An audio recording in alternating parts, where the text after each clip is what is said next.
ఈ విజయోత్సవ ర్యాలీలు అనేవి కూడా మనం నిషేధించడం జరిగింది కాబట్టి ఎలక్షన్ కమిషన్ ద్వారా 6వ తారీఖు దాకా ఏం లేవు. ఎలక్షన్ కోడ్ ఉంటుంది, మోడల్ కోడ్ ఆఫ్ కండక్ట్ ఉంటుంది కాబట్టి ఇవి కూడా అన్నీ కూడా నిషేధించడం జరిగింది. కాబట్టి ఈ క్రాకర్స్ కాల్చడం ఇవి కూడా మనం ఈ మధ్య కొన్ని దుకాణాలు తనిఖీ చేసి కూడా వాళ్ళ మీద కూడా మనం కేసులు పెట్టడం కూడా జరిగింది.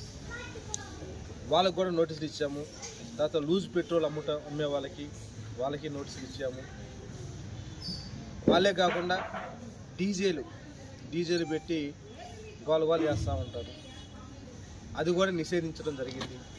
కాబట్టి ప్రజలు ఇవన్నీ కూడా గమనించుకొని రేపు ఎల్లుండి ఈ 2 రోజులు కూడా కౌంటింగ్లో ఎవరు గెలిచినా ఎవరు ఓడినా కానీ భావోద్రేకాలకి లోను కాకుండా ఎవరి ఇళ్లలో వాళ్ళు ఉండి టీవీలు చూసుకుంటూ రిజల్ట్స్ తెలుసుకుంటూ ఎలాంటి శాంతి భద్రతకు ఆటంకం కలగకుండా అందరూ కూడా మాకు సహకరిస్తారని చెప్పి కోరుకుంటున్నాను. దయచేసి ఎవరు కూడా బయటకు వచ్చి అనవసరంగా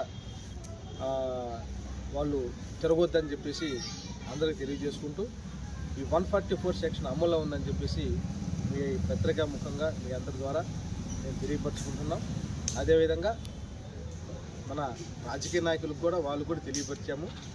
వాళ్ళు వీడియో ద్వారా మెసేజ్ కూడా వాళ్ళ కార్యకర్తలకు కానీ ప్రజలకు కూడా పంపించడం జరిగింది. ఎవరు కూడా భావోద్రేకాలకి లోనై ఎలాంటి ల్యాండ్ ఆర్డర్ ప్రాబ్లంకి సృష్టించవద్దు అని చెప్పేసి వాళ్ళు కూడా అప్పీల్ చేయడం జరిగింది.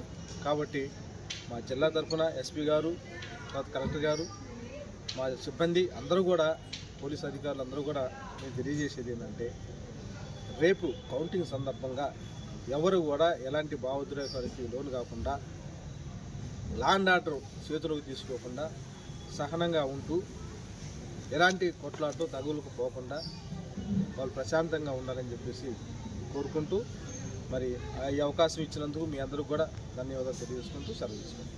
Thank you.